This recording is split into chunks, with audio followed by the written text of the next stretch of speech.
नमस्कार दोस्तों, आपका मैं अपने इस चैनल पर स्वागत करता हूं। और आज हम बात करने जा रहे हैं माता शबरी जी की कथा के बारे में। माता शबरी जी कौन थी और क्यों उन्हें राम की प्रिय भक्त कहा जाता है। दोस्तों, अगर आपको ये कहानी अच्छी लगे तो लाइक और सब्सक्राइब ज़रूर करिएगा। चलिए आगे जानते हैं माता शबरी की कथा। माता शबरी एक आदिवासी कबीले में पैदा हुई थी। उनके पिता वहाँ के मुखिया थे। माता शबरी बचपन से ही पशु पक्षियों के साथ बातें किया करती थी और उनकी बातों को समझती भी थी।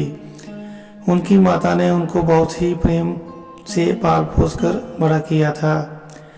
जैसे ही वह बड़े होने लगे तो एक ऋषि ने उनको देखा और उनके पिता को बोला कि ये आगे चल के सन्यासी बन सकते हैं। तो उनके पिता डर गए और उन्होंने जल्द से जल्द उनकी शादी करने का फैसला कर लिया। थोड़े ही दिनों में जब उनके घर के आसपास काफ़ी सारे जानवरों को लाकर बांधना शुरू कर दिया गया, बकरी, गाय और बहुत सारे और भी जानवर, तो शबरी जी ने अपनी माता से पूछा, माता हमारे घर के आसपास इतने ज़्यादा जानवर क्यों बांध दिए गए हैं। तो उनकी माता ने उनको बताया कि बेटा, तुम्हारा विवाह तय कर दिया गया है। जब तुम्हारी शादी होगी तो इन जानवरों की बलि दी जाएगी और इनका भोजन बनाया जाएगा। ये बात सुनकर शबरी माता का बहुत ही दुख हुआ और वो सोचने लगे कि मैं इन जानवरों की जान कैसे बचाऊं। वह सोच रहे थे कि मैं इनको यहाँ से खोलकर भगा देती हूँ, लेकिन उसमें बहुत ज़्यादा समय लगने वाला था और कोई ना कोई उनको फिर पकड़ लेता। फिर उन्होंने सोचा क्यों ना मैं ही घर से भाग जाऊं, ना ही शादी होगी, ना ही कोई बलि दी जाएगी, इस तरह इनकी जान बच जाएगी। तो उन्होंने घर को त्याग दिया और वह घर छोड़कर भाग गए। भागते भागते वह आगे जंगल की ओर आगे निकलते गए और ऋषिमुख पर्वत पर पहुंच गए। वहां पर बहुत सारे ऋषि एक साथ रहते थे। वहीं कहीं जंगल में शबरी माता जी ने भी रहना शुरू कर दिया। वह वहीं पर रहती सुबह शाम ऋषियों जी के आश्रम की साफ सफाई कर देती और उनको यज्ञ के लिए लकड़ियां वगैरह भी ला कर दे देती। ऋषियों को ये समझ में नहीं आ रहा था कि हमारा ये काम कौन कर देता है, क्योंकि ऋषि अपनी भक्ति में लीन रहते थे। तभी शबरी माता वहां पर जाकर आश्रम की सफाई कर देती और लकड़ियां वगैरह भी रख देती। ऐसे ही समय बीतता गया। एक दिन एक ऋषि ने शबरी माता को वहां पर देख लिया। तब उन्होंने पूछा कि तुम कौन हो और तुम कहां से आए हो। तब शबरी माता जी ने अपना परिचय दिया तो ऋषि जी उन पर गुस्सा हुए और उनको वहां से जाने के लिए कहा और वापस कभी ना आने के लिए कहा और उन्हें बुरा भला भी कहा, क्योंकि शबरी माता नहीं जानती थी कि वह नीच जाति की हैं और ब्राह्मण उच्च जाति के हैं। वह उनसे ईर्ष्या करते हैं। लेकिन फिर भी शबरी माता वहीं जंगल में रहीं और ऋषियों के सारे काम करती रहीं। वह ऋषियों के काम करती और शाम को उनसे गुरु भिक्षा मांगती, लेकिन कोई भी उन्हें गुरु भिक्षा नहीं देते। तभी समय बीतता गया और एक दिन एक ऋषि ने उन्हें गुरु भिक्षा दी। तो शबरी जी उन्हीं के आश्रम में उनके साथ रहने लगी। अब वह वहीं आश्रम का काम करती और अपने गुरु की सेवा करती। गुरु जी उनकी सेवा से बहुत ही प्रसन्न थे और उन्होंने उन्हें अपनी पुत्री बना लिया। वह वहीं साथ में रहते, प्रभु भक्ति करते और आश्रम की साफ सफाई करते। एक दिन गुरुजी ने उन्हें बुलाया और बोला, बेटा, मेरी उम्र अभी काफ़ी हो गई है, इस शरीर में अब और ज़्यादा जान नहीं बची, तो मैं ये शरीर त्याग रहा हूँ। अब इस आश्रम को तुम ही संभालो। तो शबरी बोली, गुरुजी अगर आप चले गए तो मैं कैसे जीवित रहूँगी। मैं तो आपके सहारे ही इस जंगल में, इस कुटिया में रह रही हूँ, तो आप मुझे भी साथ में ही ले जाइए। तो गुरुजी बोले, घबराओ मत, तुम्हारा ध्यान राम जी रखेंगे। तो शबरी जी ने पूछा कि ये राम कौन हैं। तो गुरुजी ने बताया, राम जी भगवान हैं, वह तुम्हारे पास खुद आएंगे, तुम्हें बस उनका इंतज़ार करना है और उनकी भक्ति करनी है। वो ही यहाँ पर आएंगे, तुम्हें मोक्ष प्रदान करेंगे। ये बस बोलकर गुरुजी ने शरीर त्याग दिया और शबरी माता तब वहीं आश्रम में अकेली रहने लगी। वह दिन रात श्री राम जी की पूजा करती और उनको याद करती।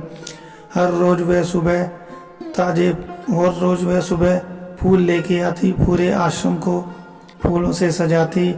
जो आश्रम का रास्ता था उस पर भी फूलों को बिछा देती और जाकर बेर लेके आती। श्री राम जी को मीठे बेर ही खिलाने हैं, इसलिए वह बेरों को छक भी लेती।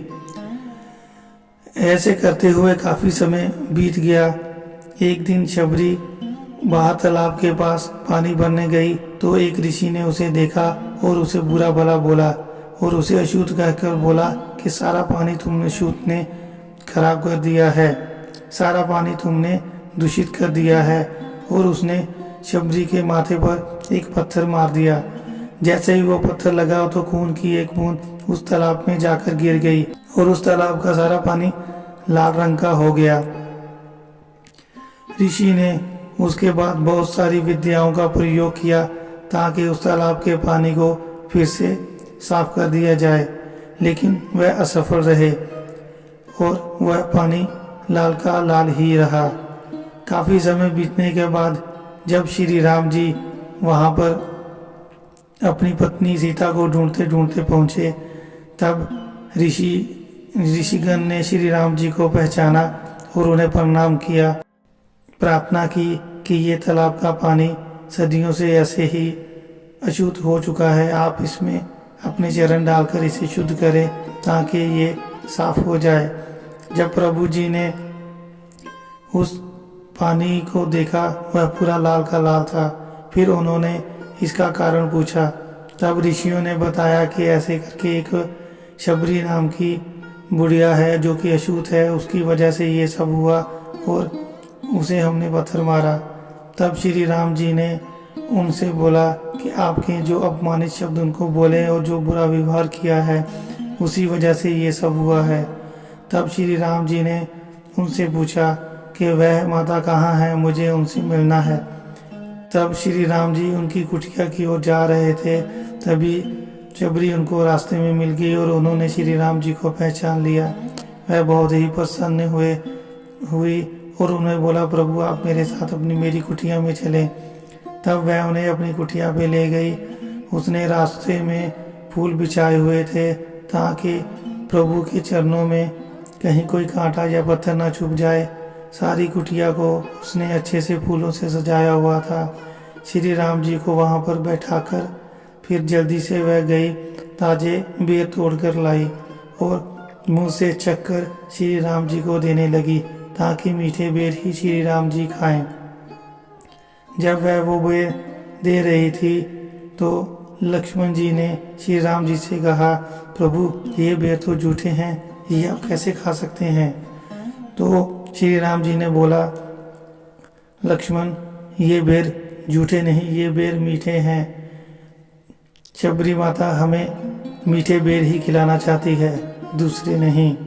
जब प्रभु ने वह बेर खा लिए तब उन्होंने माता से पूछा, माता बताइए मैं आपके लिए क्या कर सकता हूँ। तब उन्होंने कहा कि मुझे मेरे गुरु जी ने कहा था कि आप आएंगे मुझे मोक्ष प्रदान करेंगे, तो प्रभु मुझे सिर्फ आपसे मोक्ष ही चाहिए। और श्री राम जी ने उन्हें मोक्ष प्रदान कर दिया और उसके बाद श्री राम जी सीता माता की खोज में आगे चले गए। तो दोस्तों ये थी माता शबरी जी की कथा। अगर आपको अच्छी लगी हो तो कृपया लाइक और सब्सक्राइब जरूर करें। जय श्री राम।